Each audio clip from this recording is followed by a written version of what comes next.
भगवान, मैं कुंडलनी जगाना चाहता हूं, अभी तक जागी नहीं, क्या मुझसे कोई भूल हो रही? मार्गदर्शन दें।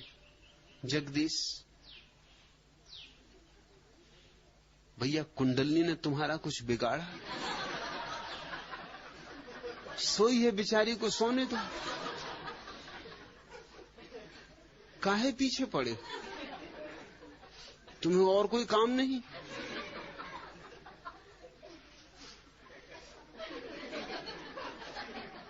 कुंडलनी क्यों जगाना चाहते हो?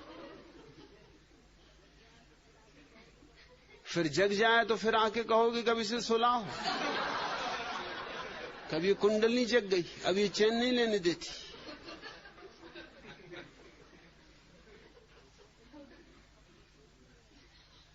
शब्द सुन लिए, और शब्द सुन लिए हैं तो शब्दों के साथ वासना जुड़ जाती। कोई जैन आके नहीं पूछता कि मेरी कुंडलनी क्यों नहीं जग रही, क्योंकि उसके शास्त्रों में ये शब्द नहीं। कोई बौद्ध नहीं पूछता, कोई मुसलमान नहीं पूछता, कोई ईसाई नहीं पूछता, कोई पारसी नहीं पूछता, कोई यहूदी नहीं पूछता। यहां सब मौजूद है।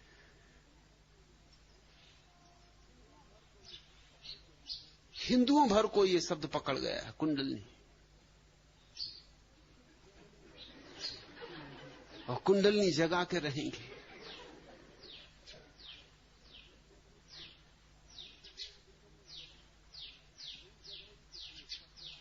और नहीं जग रही तो तुम्हें शक हो रहा है कि कहीं कोई भूल तो नहीं हो रही।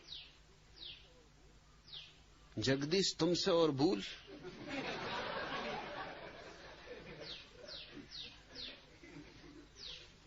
जरा नाम तो देखो अपना, जगदीश।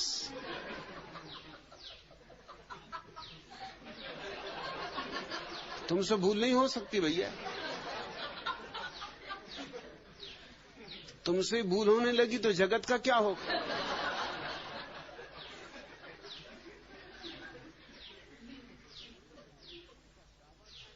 मुल्ला नसरुद्दीन का दावा था कि उससे कभी गलती नहीं हुई। लोग उससे ऊब गए थे सुन सुन के ये बात। जब देखो तब, जहां देखो वहां, जब मौका मिल जाए छोड़े ही नहीं अवसर ये बताने का कि मुझसे कभी कोई भूल नहीं हुई, जीवन में मैंने गलती की ही नहीं। किंतु एक दिन जब उसने कहा कि एक बार उससे सचमुच गलती हो गई थी, तो सुनने वाले एकदम चौंक पड़े। मित्रों को भरोसा ना आया अपने कानों पर कि नसरुद्दीन कहे कि मुझसे और गलती हो गई। एक मित्र ने कहा कि नसरुद्दीन क्या कह रहे हो, तुमसे और गलती? कभी नहीं, कभी नहीं।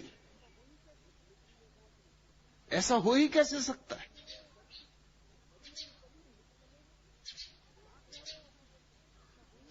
क्या कह रहे हो? कुछ सोच रहे हो कि बिना सोचे बोल गए हो?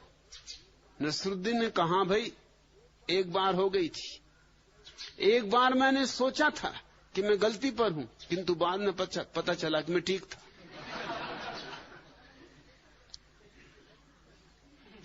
गलती वगैरह कुछ भी नहीं हो रही है। कुंडलनी जगाने की भी कोई जरूरत नहीं है। कुंडलनी जगाने का भी एक शास्त्र है, लेकिन उससे गुजरना आवश्यक नहीं। जीसस बिना उससे गुजरे पहुंच गए, बुद्ध उससे बिना गुजरे पहुंच गए, महावीर पहुंच गए। उस रास्ते से जाना आवश्यक नहीं, और उस रास्ते से जाना खतरनाक भी है।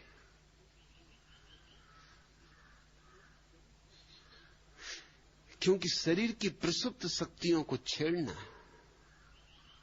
खतरे से खाली नहीं। अच्छा तो यह है कि उन्हें बिना छेड़े गुजर जाओ।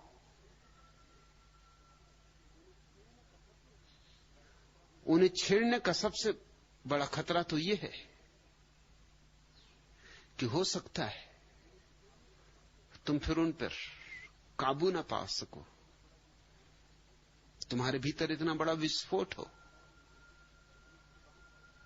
कि तुम्हारी समझ के बाहर पड़ जाए, समझ के बाहर पड़ ही जाएगा।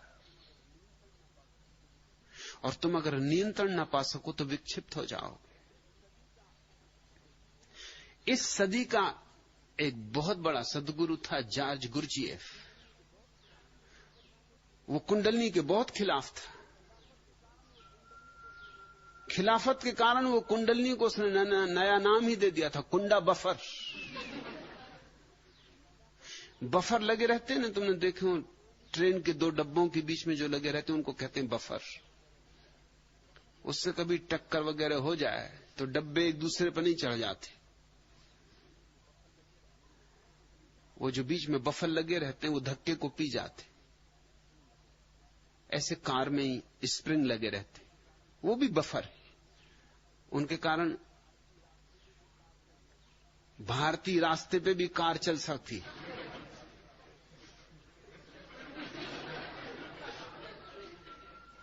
नहीं तो पूना से बंबई ही नहीं पहुंच सकते, और दूर की तो बात छोड़ो।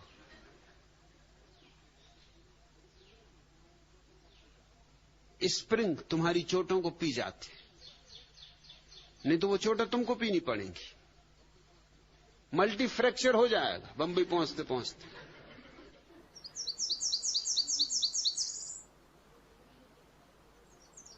उतरोगे नीचे तो घर के लोग ही नहीं पहचान पाएंगे कि तुम ही हो।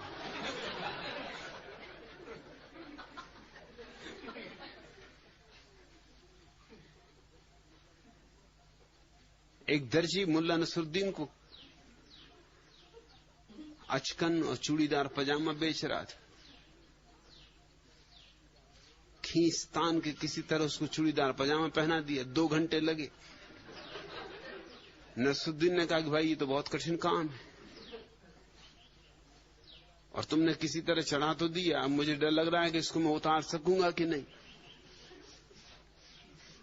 और आईने के सामने खड़ा हुआ तो बिल्कुल बंदर छाप काला दंत मंजन। तो ये तुमने मेरी क्या गति कर दी। ये दिल्ली में नेतागणों की होती रहे, मगर मुझे कोई काला दंत मंजन बेचना है। एक ढोल और दे दो मुझे। ये कहां का कपड़ा मुझे पहना दिया, निकालो।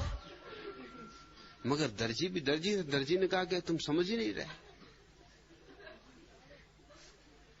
तुम्हें आधुनिक सभ्यता का कोई बोध ही नहीं। अरे ये राष्ट्र की वेशभूषा है, राष्ट्रीय वेश है, और तुम इतने सुंदर लग रहे हो। तुम जरा बाहर तो हो के आओ, और तुम इतने जवान लग रहे हो कि तुम्हारे मित्र भी तुम्हें पहचान नहीं सकेंगे। नहीं माना दर्जी तो मुल्ला जरा बाहर सड़क पे चक्कर लगाने गए। चलने ही मुश्किल हो रहा था। अब गिरे तब गिरे की हालत थी, जो कि नेतागणों की रहती। अब गिरे तब गिरे, जब तक न गिरे तब तक समझो चमत्कार है। गिरे तो उठना फिर बिल्कुल मुश्किल हो जाता है, उठाए तो समझो महाचमत्कार है। कोई 5-7 मिनट बाद ही वापस लौट आया। जैसे ही भीतर आया वो दर्जी उठ के खड़ा हुआ। कहिए वहां से आइए, आपकी क्या सेवा करूं। आप कहां से आए?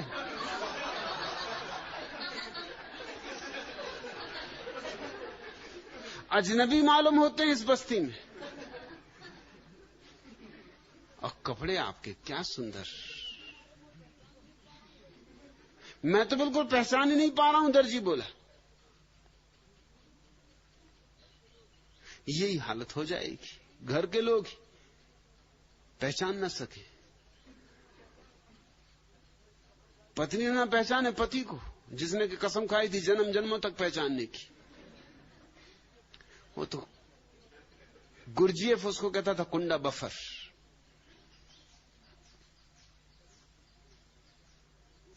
शरीर की एक ऊर्जा है जो शरीर और आत्मा के बीच बफर का काम करती।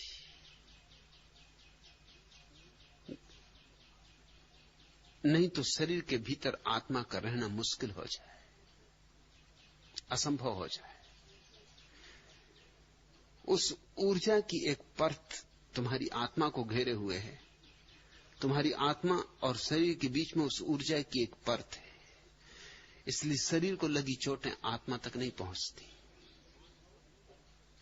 इसलिए शरीर जवान हो, बूढ़ा हो, जिए मरे, कोई घटना आत्मा तक नहीं पहुंचती। गुरजेफ ने शब्द ठीक चुना था, कुंडा वफर।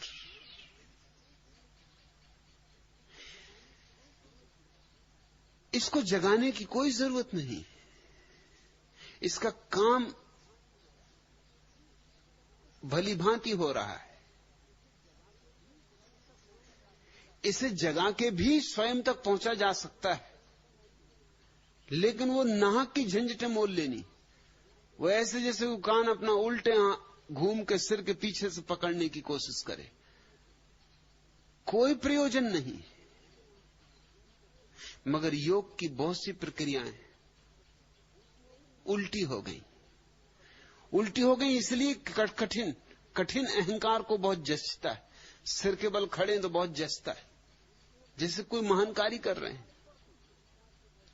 सिर्फ बुद्धू मालूम पड़ते हैं, मगर सिर के बल खड़े तो महान कार्य कर रहे हैं, शीर्षासन कर रहे हैं, शरीर को इर्छा तिरछा कर रहे हैं, शरीर को ऐसा आड़ा तिरछा कर रहे हैं कि कोई दूसरा न कर सके। और दूसरे न कर सके क्योंकि इसके लिए अभ्यास चाहिए, तो आप महात्मा हो गए, महान योगी हो गए, क्योंकि कोई दूसरा इसको एकदम नहीं कर सकता जो आप कर रहे हैं। ठीक उसी तरह कुंडलनी का भी उपद्रव मोल लिया, अहंकार नहीं। इसको जगाने से कुछ सिद्धियां उपलब्ध हो सकती हैं, और अहंकार सिद्धियों से बहुत प्रसन्न होता है। जैसे अगर कुंडलनी को तुम जगाओ, उसकी जगाने की प्रक्रियाएं हैं। प्रक्रियाएं सब जटिल हैं और कठिन हैं, उलझन भरी, सुगम नहीं, सरल नहीं। इसलिए भारत में एक परंपरा चली है जो इसके बिल्कुल विपरीत रही, सहज परंपरा, सहज ज्ञान, जिसका कहना है किसी तरह के उपद्रव में मत पड़ो, क्योंकि छोटी मोटी चीजें पैदा हो जाएंगी। जैसे अगर तुम्हारी कुंडलनी जाग जाए तो तुम दूसरे के विचार पढ़ सकते हो, मगर अपने विचार काफी नहीं है पढ़ने को। अब दूसरे की खोपड़ी का कचरा तुम पढ़ोगे, उससे क्या मिलने वाला है? अपनी खोपड़ी में ही काफी भरा है, इससे तो निपट नहीं पा रहे हो कि अब दूसरों के विचार पढ़ोगे। हां, थोड़ा बहुत चमत्कार लोगों को दिखाने लगोगे तुम। जैसे कोई आया और उसने पूछे नहीं कि समय कितना, और तुमने बता दिया कि 9:30 बजे, तो वो चौंके गए एकदम, क्योंकि पूछने आया था कि कितना बजा है। मगर इसका सार क्या है? पूछ ही लेने देते, क्या बिगड़ रहा था? इसके लिए कुंडलनी जगाई, और कुंडलनी जगाने में वर्षों लगेंगे, और ये काम तो क्षण भर में हो जाता। उसको पूछना था तो पूछ लेता। रामकृष्ण के पास एक आदमी आया जिसकी कुंडलनी जग गई थी। वो बोला कि मैं पानी पे चल लेता हूं। कुंडलनी जग जाए तो पानी पे चलने की संभावना है, क्योंकि कुंडलनी तुम्हें पृथ्वी के गुरुत्वाकर्षण से तोड़ दे सकती है, मगर खतरे भी हैं उसके, क्योंकि पृथ्वी के गुरुत्वाकर्षण से टूट गए तो तुम्हारे शरीर की बहुत सी प्रक्रियाएं अस्त व्यस्त हो जाएंगी, जो कि गुरुत्वाकर्षण से बंधे होने के कारण ही व्यवस्थित। वो आदमी पानी पे चल लेता था। उसने रामकृष्ण को आते से चुनौती दी कि तुम बड़े परमहंस, लोग कहते हैं महात्मा, अगर हो महात्मा तो आओ, चलो गंगा पर, मैं पानी पे चल सकता हूं। रामकृष्ण ने कहा कि बहुत बढ़िया। कितना समय लगा पानी पे चलना सीखने में? उसने कहा 18 साल लगे।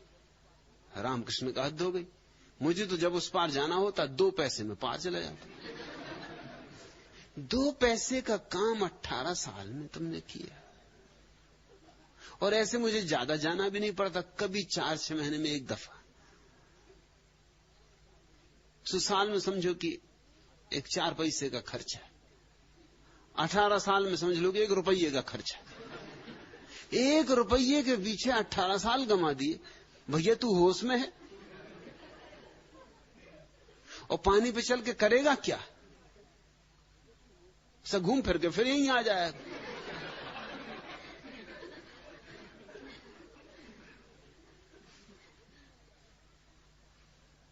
रामकृष्ण ठीक कह रहे हैं, मगर वो आदमी अकड़ से भरा हुआ था, वो अहंकार से भरा हुआ था। सूफी फकीर स्त्री हुई राबिया, उसके जीवन में भी ऐसा उल्लेख है।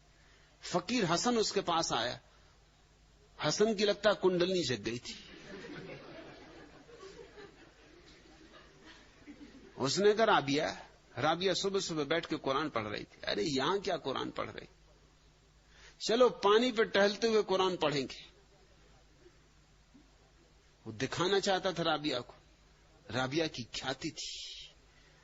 राबिया हुई भी अद्भुत स्त्री, उसी कोटि की जैसे रामकृष्ण, जैसे रमन।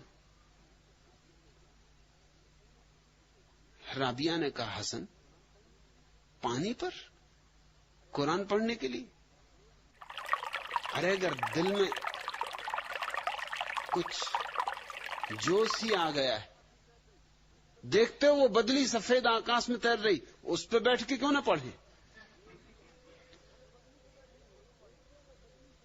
चलो बदली पे बैठेंगे, वहीं पढ़ेंगे। ये तो राबिया ने मजाक किया। हसन ने कहा बदली पे? बदली पे बैठना मुझे नहीं आता, इतनी कुंडलनी अभी मेरी नहीं सीखी। तो राबिया ने कहा और जगाओ, क्योंकि मुझे तो जब जोश मारती कुंडलनी, तो बस सीधे बदली पे बैठे, जब बदली पे बैठना आ जाए तब आना। पानी में चलने में क्या रखा है, ये तो कोई भी कर ले, ये तो छोटे मोटे लोग कर लेते। हसन को होश आया कि राबिया ठीक कह रही, सार क्या है? मगर अकड़, अहंकार को बहुत मजा आता है इस बात में कि मैं कुछ ऐसा करके दिखा दूं तो कोई दूसरा नहीं कर सकता। अब जगदीश तुम्हें क्या फिक्र पड़ी? कहते कुंडलनी जगाना चाहता हूं। और इस तरह की बातों में पड़े तो किसी झंझटी के हाथ में पड़ जाओगे। वो गोबरपुरी के बाबा चुक्तानंद ऐसे किसी के चक्कर में पड़ जाओ।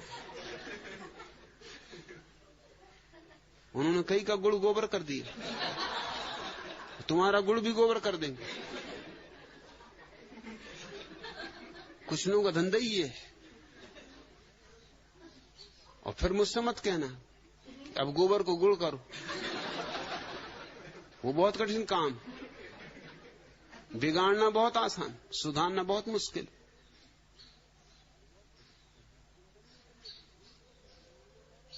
कुंडलनी तुम्हें सिद्धि देगी, ये तो सिर्फ एक संभावना है। ज्यादा संभावना तो यह है कि विक्षिप्तता देगी। इसलिए तुम अनेक साधु सन्यासियों को पागल होते देखोगे। और पागल हो जाने का कारण क्या होता है? उन्होंने जीवन का जो सहज क्रम है उसको तोड़ दिया। जो ऊर्जा किसी और काम के लिए बनी थी उसको उन्होंने मस्तिष्क पे चढ़ा लिया।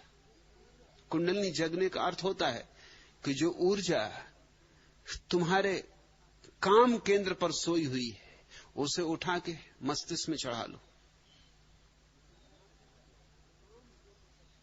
ये खतरनाक धंधा है, क्योंकि खोपड़ी में वैसे ही काफी उपद्रव मचा हुआ है, वहीं तो तुम्हारा पागल खाना है। और काम ऊर्जा को भी वहां ले जाओ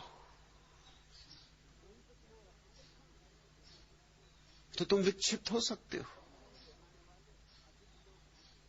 कुंडलनी जगाने वाले अधिक लोग विक्षिप्तता में पहुंच जाते हैं।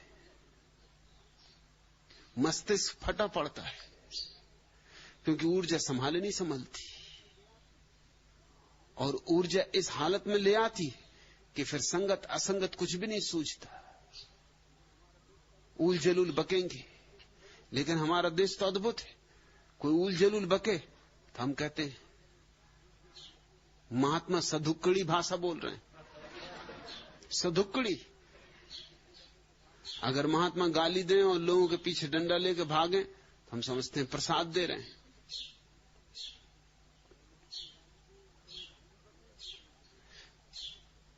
गाली बकें तो समझो कि आशीष। हमारे महात्मा भी अद्भुत हैं और हम उनसे भी ज्यादा अद्भुत हैं। हम हर चीज में से कुछ ना कुछ निकाल लेते।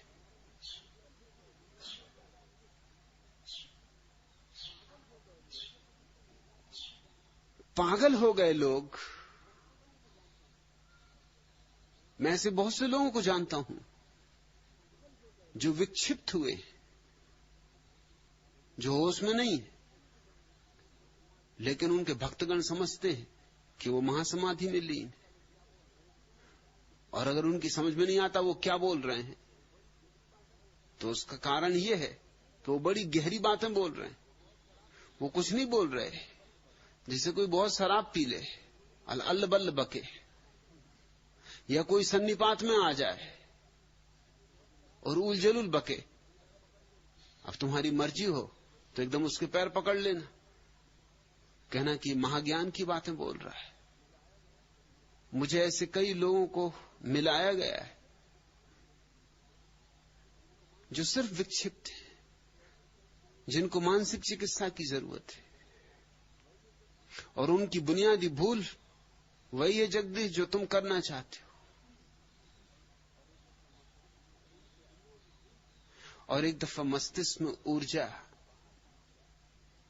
तुम्हारे सामर्थ्य के बाहर पहुंच जाए तो तुम क्या करोगे? तुम्हारे बस के बाहर बात हो जाएगी। कुंडलनी जगाने की कोई आवश्यकता नहीं है। यहां भी हम कुंडलनी ध्यान करते हैं, लेकिन प्रयोजन कुंडलनी जगाना नहीं, प्रयोजन कुछ और है। प्रयोजन है भीतर वो जो कुंडलनी की ऊर्जा है उसको नृत्य देना। प्रयोजन बड़ा अलग है। तुम्हारे भीतर जो ऊर्जा है अभी सोई है, या तो जगाई जाए। तो जगाने के लिए धक्के देने होंगे, झकझोरना होगा। मेरा अपना अनुभव यह है कि जगाने की कोई जरूरत नहीं, इसे सिर्फ नृत्य दिया जाए, इसे संगीतपूर्ण किया जाए, इसे आनंद उत्सव में बदला जाए, तो धक्के देने की कोई जरूरत नहीं। पश्चिम का एक बहुत बड़ा नर्तक निजिंस्की हुआ, अभी इसी सदी में हुआ। वो जब नाचता था तो कभी कभी ऐसी घटना घट जाती थी कि वो इतनी ऊंची छलांग लगाता था जो कि गुरुत्वाकर्षण के नियम के विपरीत है। वैज्ञानिक हैरान थे, ये हो नहीं सकता, इतनी ऊंची छलांग लग ही नहीं सकती, लगनी चाहिए नहीं, क्योंकि गुरुत्वाकर्षण का नियम इतने दूर तक तुम्हें उठने नहीं देगा। और भी चमत्कार की बात थी वो ये कि जब वो इतनी ऊंची छलांग लगाता था और वापस लौटता था तो इतने आहिस्ते लौटता था जैसे कि कोई पक्षी का पंख आहिस्ता आहिस्ता डोलता डोलता हवा में तैरता तैरता नीचे आ रहा हो। वो भी बिल्कुल उल्टी बात है। गुरुत्वाकर्षण एकदम से खींचता है चीजों को, जैसे कोई पत्थर गिरे, ना कि कोई पंख। निजिंस्की से जब भी पूछा गया कि तुम कैसे करते हो, तो वो कहता कि ये मैं खुद भी सोचता हूं, लेकिन मैं करता हूं ये बात ठीक नहीं है, ये हो जाता। मैंने जब भी करने की कोशिश की तभी ये नहीं हुआ। करने की मैं कई दफा कोशिश कर चुका, क्योंकि इसका एकदम चमत्कार की तरह प्रभाव पड़ता है, एकदम सन्नाटा छा जाता, दर्शक एकदम विमुक्त हो जाते, एकदम सांसें रुक जाती हैं लोगों की, समझ में नहीं आता क्या हुआ। और मुझे भी बड़ा आनंद आता, अपूर्व आनंद आता, एकदम भीतर शांति हो जाती, जैसे नहा गया भीतर, जैसे आत्मा नहा गई। मगर जब भी मैं करने की कोशिश करता हूं ये नहीं होता। ये कभी कभी होता है जब मैं करने की कोशिश में होता ही नहीं। जब मैं नाच में लीन होता हूं, ऐसा लीन होता हूं कि मेरा अहंकार बिल्कुल मिट ही जाता है, तब ये घटना घटती। तो अब तो मैंने करना छोड़ दिया, निजिंस्की कहता था। अब तो जब ये घटता है नहीं, घटता नहीं घटता।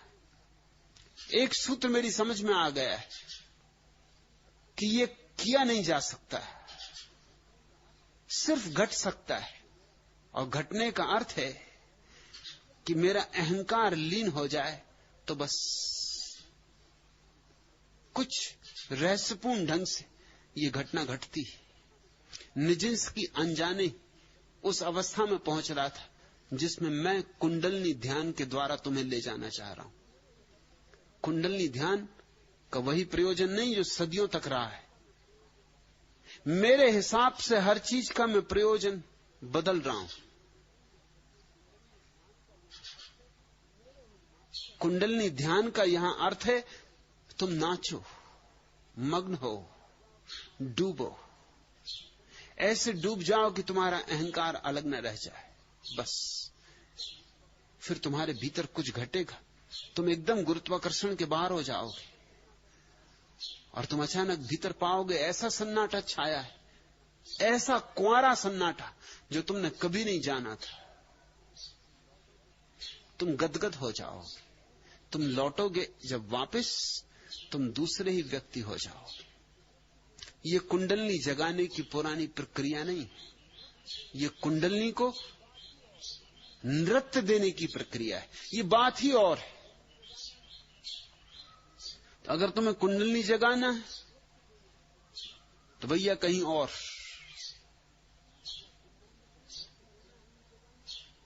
अगर कुंडलनी को नृत्य देना है तो यहां ये घटना घट सकती है।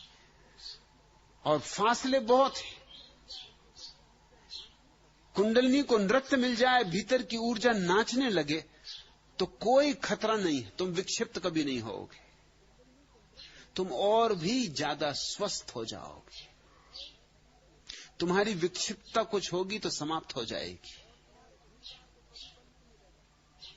और तुम्हारे अहंकार को कभी बल नहीं मिलेगा कि पानी पे चल के दिखा दूं, कि बादल में आकाश पे बैठ के दिखा दूं, कि हवा में उड़ के दिखा दूं। क्योंकि अहंकार मिटेगा तभी ये नृत्य होगा। और जब भी अहंकार वापस लौटेगा तुम ये कर ही नहीं पाओगे। ये तुम्हारे अहंकार के बस में नहीं होने वाली बात। कुंडलनी जगाने की जो प्रक्रियाएं हैं वो तुम्हारे अहंकार को भर सकती। ये प्रक्रिया तुम्हारे अहंकार को मिटाती, पहुंचती। पतंजलि ने जब सूत्र लिखे थे उस समय को 5000 साल बीत गए। 5000 साल में आदमी को बहुत कुछ अनुभव हुए। पतंजलि खुद भी अगर आज वापस लौटे तो मुझसे राजी होंगे, क्योंकि 5000 साल में जो मनुष्य को अनुभव हुए, पतंजलि को उनका हिसाब रखना पड़ेगा। उनके आधार पर फिर से योग सूत्र लिखना होगा।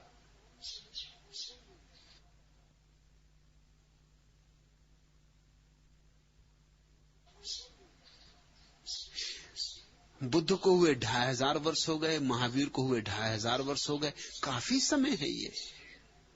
दुनिया बैलगाड़ी से जेट विमान तक पहुंच गई। मनुष्य वैसा ही नहीं रहा जैसा था। और इस बीच हमने जो अनुभव किए, उन अनुभवों ने हमें बहुत कुछ सिखाया है। मैं जो भी ध्यान की प्रक्रियाएं दे रहा हूं वे अधुनातन है। अगर पुरानी प्रक्रियाएं भी उपयोग कर रहा हूं तो उनमें से उस सब को काट दिया है जिनसे तुम्हें खतरे हो सकते हैं, और उस सब को जोड़ दिया है जो कि इन 2500, 3000 सालों के अनुभव से जोड़ा जाना चाहिए। यह एक अभिनव प्रयोग हो रहा है। अगर शब्द में पुराने भी उपयोग कर रहा हूं क्योंकि शब्द तो पुराने ही हैं, सभी शब्द पुराने, कोई न कोई शब्द उपयोग करना होगा। तो भी मैं उनको अर्थ अपने दे रहा हूं, पुराने शब्दों के वृक्षों पर अपने अर्थ की कल में लगा रहा हूं। इसलिए तुम मेरे शब्दों को ठीक पुराने अर्थ